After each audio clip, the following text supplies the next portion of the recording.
CNPS et son portail e.cnps.ci et NCA Bank Côte d'Ivoire, le vrai visage de la banque, vous offre RTI Money.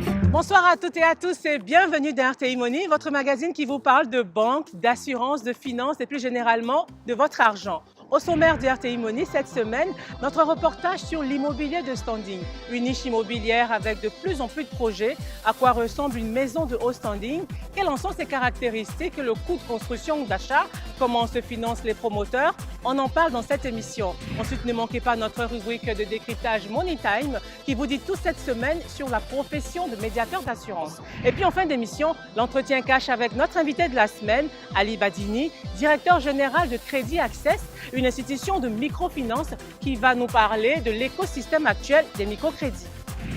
Mais intéressons-nous d'abord à l'immobilier de standing, un secteur dans lequel la concurrence est vive entre promoteurs immobiliers dans la construction de maisons de très haut et moyen standing, des maisons ou appartements premium parfois estimés à plusieurs milliards de francs CFA.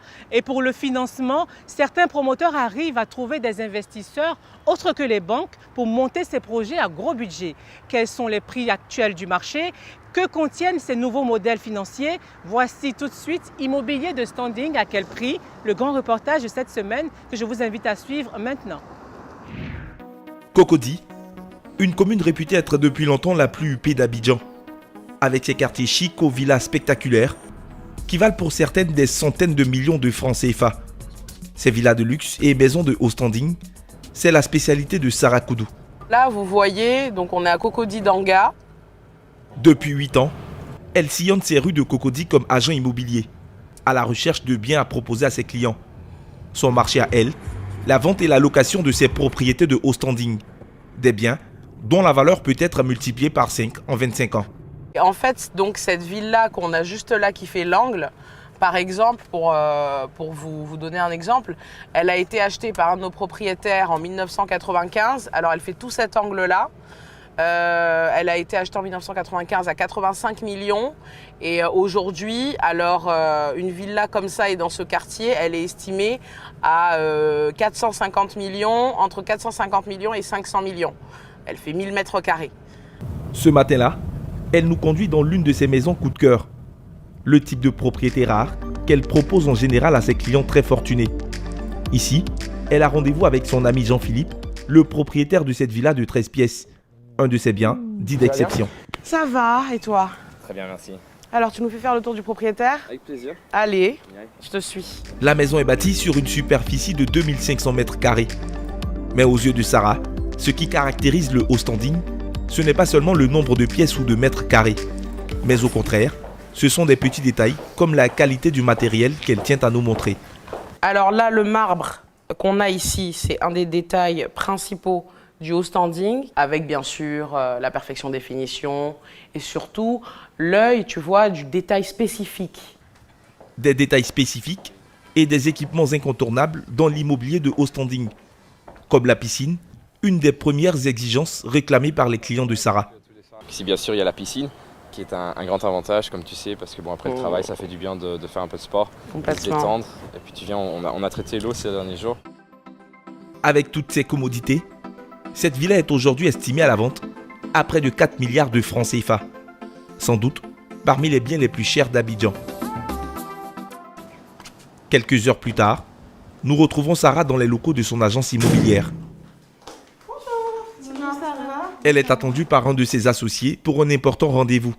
Mamadou Diallo est un promoteur immobilier d'origine guinéenne.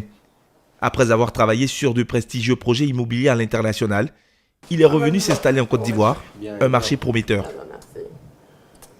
Bon, on va dans le bureau pour la session de travail. Ok, ça marche. Au menu de la séance de ce jour, la présentation d'un futur grand projet de villa de standing qu'il compte réaliser dans un des quartiers en croissance d'Abidjan. Tu es venu me présenter le projet confidentiel là. Exactement, c'est tout nouveau, tout chaud. Donc je te présente le projet Horizon B. Alors, comme tu sais, c'est des villas très haut de gamme, c'est une quinzaine de villas. Donc c'est des villas assez modernes, classiques, avec un bâtiment, une dépendance, une piscine et puis un accès. Donc, Le promoteur entend démocratiser le haut standing tout en construisant des villas à des prix bien plus abordables. Des villas de 188 mètres carrés. Mamadou a l'habitude de piloter ce type de projet. Il a bon espoir de vendre beaucoup d'unités sur le marché ivoirien.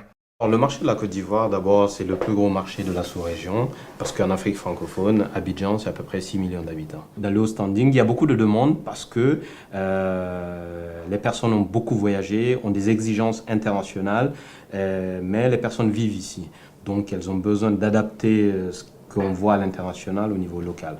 Ici, chez nous, en Afrique, on était vraiment sur plus c'était grand, immense, des châteaux, plus c'était luxueux, plus c'était vraiment du très haut standing. On a pris les critères européens, donc sur des petites surfaces, maximiser, rendre le bien opérationnel avec énormément d'électroménagers encastrés. On joue beaucoup aussi sur la hauteur sous plafond. Plus elle est grande, plus c'est un gage de haut standing. Le haut standing, une niche immobilière où il y a de plus en plus de projets. En voici un, dans un quartier surnommé Beverly Hills, en référence à la cité des stars américaines dans le comté de Los Angeles aux États-Unis. Derrière ces murs, une résidence de 4 villas bâties sur 480 mètres carrés chacune.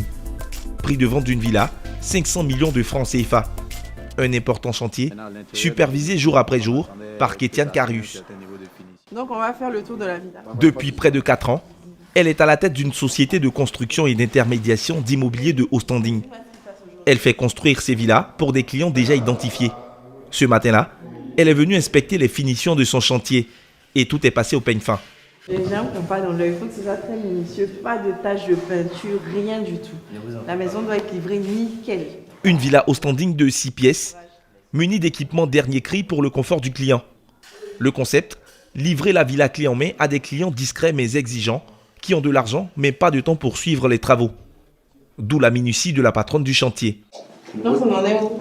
La cuisine, on a le menuisier qui est là posé la porte en accordéon que vous avez. C'est très très important, c'est vraiment le minimum que les clients attendent avec ce standing-là. Ils veulent arriver dans une villa avec tout confort, avec des équipements électroménagers et autres haut de gamme. Donc c'est ce qu'on leur offre avec cette villa. Ici par exemple on a un micro-ondes encastré, un four encastré. On a des rangements qui sont très modernes. On a une hotte pour évacuer tout ce qui est fumée, vapeur et tout ça. On a des plaques à induction, donc vitrocéramique. On a des rangements partout. On a vraiment tout ce qu'il y a là. Dans la zone, ce genre de villa-là se vend à peu près à 1 million de francs CFA le mètre carré. Sa visite terminée, Kétiane met déjà le cap sur son prochain rendez-vous. Pour cette spécialiste de la construction, l'immobilier de haut standing est un secteur qui présente de nombreuses opportunités. Même à 1 million le mètre carré bâti, elle n'a pas de mal à trouver preneur. C'est un domaine où il y a beaucoup de demandes et pas assez d'offres. Et l'offre même qui est présente ne répond pas forcément aux critères. Donc là, par exemple, nous, on est en train de finir une bague d'investissement. On était sur une vingtaine de villas qui ont toutes trouvé preneur très rapidement. Là, on a une liste d'attente pour les prochains programmes qu'on va faire et je pense vraiment que chacun a sa place. Il faut pouvoir se différencier avec le détail. C'est vraiment tout se joue dans le détail. Quelques minutes plus tard, nous la retrouvons à son domicile pour une réunion avec Youssouf, son époux, qui est aussi son partenaire de travail. Le couple s'est reparti les tâches. À Kétiane, la phase opérationnelle de construction et le suivi de chantier. Youssouf, lui, avec son profil plus financier, se concentre sur la recherche des fonds et des investisseurs. Pour financer leurs projets, pas ou peu de banques, mais des fonds d'investissements étrangers. Les investisseurs sont plutôt contents de la structuration actuelle. Elle est simple. Elle nous permet de remonter les rendements directement au fond. Ils sont bien contents de rester avec nous sur la longueur. On a déjà un commitment sur le deuxième fonds. L'idée, c'est qu'on monte véritablement en volume sur les 3 classes d'actifs. Expert en financement sophistiqué, Youssouf considère la levée de fonds via les investisseurs comme une stratégie payante pour gagner plus d'argent dans cet immobilier de haut standing. Beaucoup de promoteurs en fait font face à des tensions de trésorerie extrêmes et un marché financier, si vous voulez, qui n'est pas structuré. pour prendre les engagements, pour prendre la suite du financement des promoteurs immobiliers. Nous, dans notre activité, on arrive justement à lier la dimension financière des projets immobiliers à la dimension opérationnelle. Donc, la structure financière, elle, est incorporée à Maurice.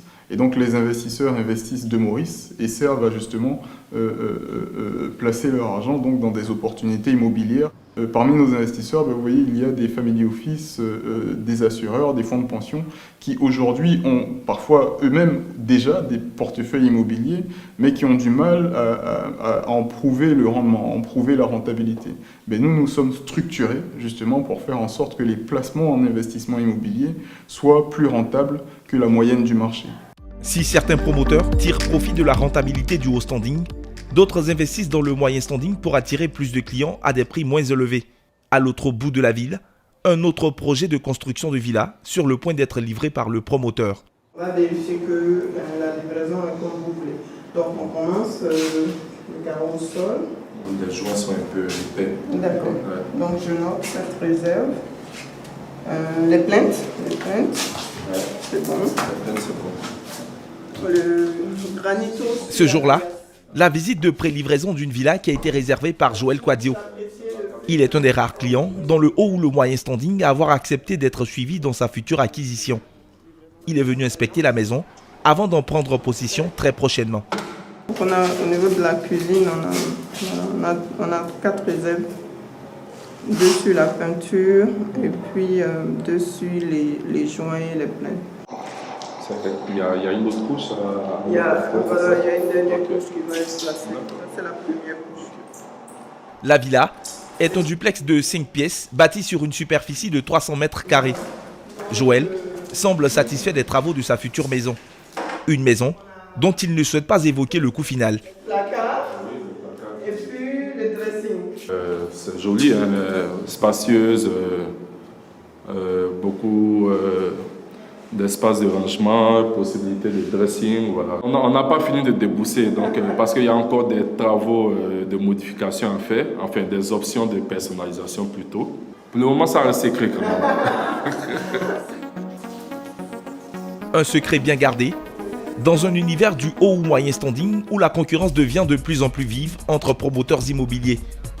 Selon les chiffres de l'année 2018 du groupement ivoirien du bâtiment et des travaux publics GIBTP, les revenus du secteur s'élevaient à plus de 513 milliards de francs CFA. Un marché qui sera tiré vers le haut dans les prochaines années par le boom de l'immobilier de standing.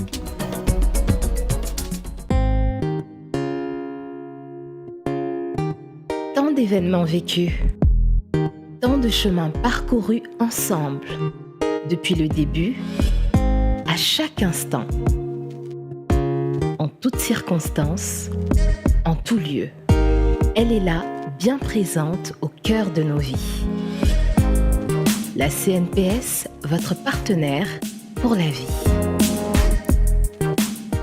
La suite d'RTI Money avec dans quelques instants notre entretien cash avec un expert de la microfinance, Ali Badini, directeur général de Crédit Access. Mais avant, voici notre rubrique Money Time pour décrypter l'actualité et les gros mots de la finance. Ce soir, on vous explique tout sur la profession de médiateur d'assurance.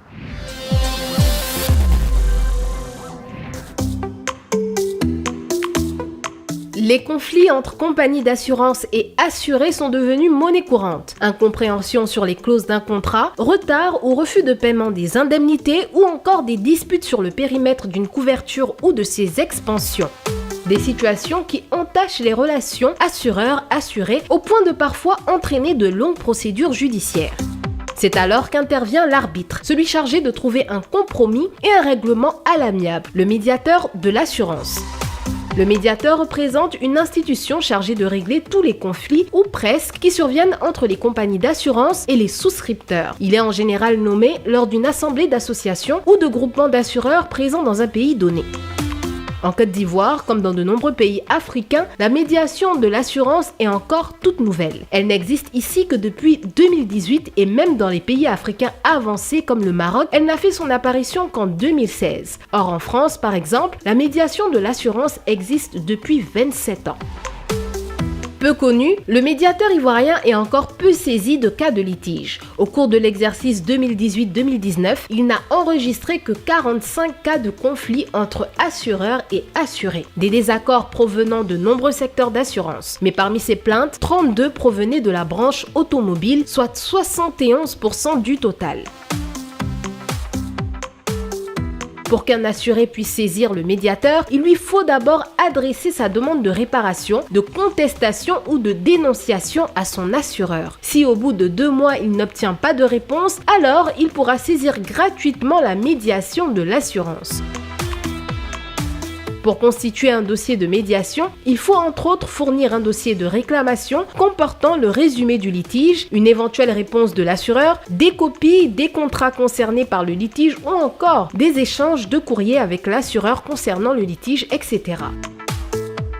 À la réception des documents, le médiateur dispose de 45 jours pour examiner le dossier et donner son avis, soit en faveur de l'un des protagonistes, soit en trouvant un compromis. Mais le médiateur n'ayant pas de statut judiciaire, ses décisions n'ont pas la valeur de celles d'un juge ou d'un tribunal. Et parfois, le litige se retrouve devant la justice ordinaire. Le médiateur est d'abord un moyen pour ne pas en arriver là, pour gagner en temps et surtout en argent.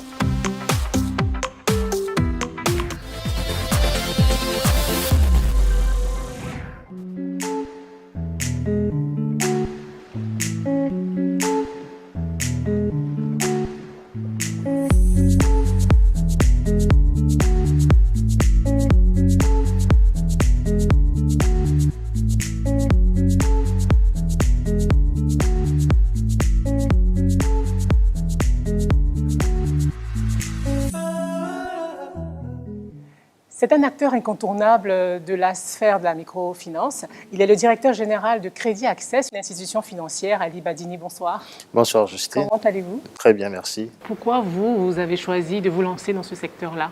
En 2012, j'ai eu à réaliser une étude dans le secteur de la microfinance qui consistait à évaluer l'offre de crédit, l'offre de produits et de services financiers destinés à une population vivant en zone rurale, dans le cadre du Fonds international de développement agricole, qui avait justement décidé de s'assurer que les populations donc, paysannes qui activent dans le domaine de l'agriculture ont cette capacité-là, justement, à emprunter, d'accord, mais également à rembourser correctement leur crédit pour reconstituer ce qu'on appelle les mécanismes de fonds intrants. Voilà. Et donc, ma passion est née de là.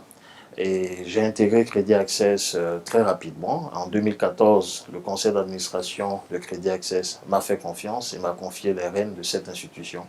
Et j'y suis jusqu'à présent. Mais quelle est votre vision alors de la microfinance en général? De façon globale, la microfinance gagnerait justement à avoir des actions impactantes. Mais pour ce faire, bien évidemment, elle a un rôle de réduction de la pauvreté de façon globale, mais également un rôle de performance financière. L'un ne va pas sans l'autre, bien évidemment, pour que la seconde soit garantie, c'est-à-dire rendre son institution performante, il faut une organisation optimale, donc il faut distribuer le crédit, il faut, on va dire, réaliser des performances assez intéressantes, il faut avoir des indicateurs assez intéressants pour pouvoir, on va dire, tirer vers le haut la mission sociale qui consiste à réduire la pauvreté. Est-ce que ça participe à la réduction de la pauvreté? Vous le dites, est-ce que ça permet de passer d'une échelle à une autre, véritablement, concrètement, avec des sommes, on les connaît, ce n'est pas forcément les sommes des financements classiques. Il faut relativiser la microfinance de par sa relation de proximité avec ses clients, est capable justement d'adresser une offre donc, de crédit adaptée aux besoins de la clientèle. Donc la mission sociale qui est de réduire drastiquement donc, la population en matière de pauvreté est une réalité et objectif. Qu'est-ce qu'on y gagne quand on va vers une microfinance par rapport à une banque? On connaît aussi les taux qui sont très élevés, jusqu'à 20% et même plus quelquefois.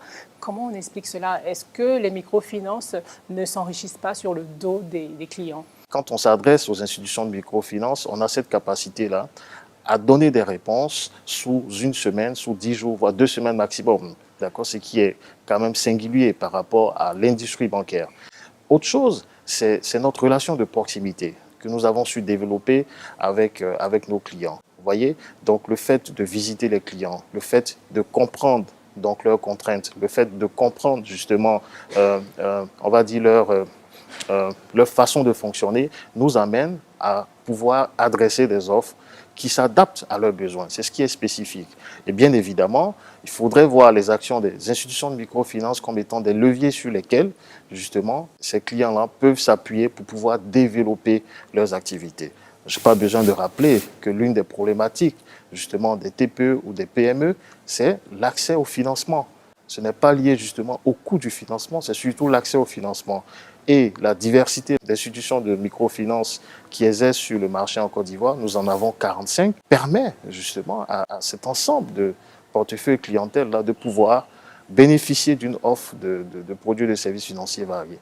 Donc, il faut relativiser par rapport donc, au taux d'intérêt qui est lié au coût de la ressource, relativiser également par rapport à notre capacité à répondre de façon efficace et dans les délais, j'insiste sur ça, dans les délais, à une demande de crédit. Par exemple, quand un coiffeur, on va dire, demande un crédit, à partir de combien de temps il commence à verser? Parce qu'il y a des petites plaintes qu'on entend souvent qui disent que quand on prend un prêt chez une microfinance, finalement on travaille pour elle. Qu'est-ce que vous répondez à ça? Concrètement, le coiffeur donc, qui travaille en longueur de journée n'a pas suffisamment de temps pour se déplacer, aller effectuer une opération dans une agence physique. Ce qu'on fait, c'est qu'on part vers lui, justement, pour comprendre son activité, récupérer une partie donc, de ses recettes. Vous savez que la recette est composée de quoi? La recette, c'est des revenus. Donc, sert à consommer, bien évidemment, mais également à épargner. L'épargne doit être gardée, non pas à la maison, pour la thésaurisation, mais elle doit être gardée dans une institution financière. C'est ce rôle-là que nous jouons. Donc, nous faisons gagner un temps fou à notre client. Maintenant, la décision d'octroyer le crédit va s'appuyer sur sa propension, entre autres, d'épargner. Donc, on va regarder justement sur le mois quelle est sa capacité d'épargne. Et ça peut représenter un indicateur clé dans notre décision de distribution de crédit. Maintenant, à partir du moment où cette épargne est garantie, ça veut dire que le client peut à tout moment effectuer une opération de retrait, même sans se déplacer. Donc, quel est le problème? On ne peut pas dire qu'on s'enrichit sur le dos de nos clients à partir du moment où l'épargne de cette clientèle-là est garantie. Est-ce qu'il y a plus de crédit? Est-ce qu'il y a plus de demandes de crédit depuis cette période? Ça fait bientôt 4 mois. Est-ce qu'il y a une forte demande de crédit ou pas du tout? Est-ce que votre regard aussi a changé sur la façon d'octroyer des crédits à cause de cette crise sanitaire-là? Oui, on a observé bien évidemment une réduction donc, des demandes de crédit, ce qui était tout à fait logique. Mais pour des raisons aussi de mitigation du risque, ce que nous avons fait, nous avons opté par la prudence, en essayant justement de faire ce qu'on appelle des crédits sélectifs. Sélectif, ça veut dire que tout client donc, qui est actif dans le milieu sanitaire, qui réussit justement à assurer une reconversion de son activité, en tenant compte donc, des spécificités de la crise, lorsque donc, on a une lisibilité dans l'analyse de son activité, bien évidemment, ce type de demande de crédit obtient facilement un financement. Et pour relancer l'activité économique, les institutions de microfinance ont un rôle important à jouer. Donc, donner des solutions qui n'intègrent pas les institutions de microfinance, c'est faire fi de la capacité de ces institutions-là à accompagner notamment le secteur informel. Et vous êtes sans ignorer que ce secteur contribue à plus de 30 voire 40% de notre PIB. Donc c'est tout le tissu productif, on va dire une bonne partie du tissu productif de notre pays qui peut être touché si les microfinances ne jouent pas le rôle qui est le leur. Ali Badini, merci d'avoir répondu aux questions d'RTI Money. C'est moi. Merci Justine. Cette émission est à présent terminée. Merci de l'avoir suivie. Je vous donne rendez-vous dans une semaine. Mais d'ici là, portez-vous bien. La CNPS et son portail e.cnps.ci et NCA Bank Côte d'Ivoire, le vrai visage de la banque, vous ont offert RTI Money.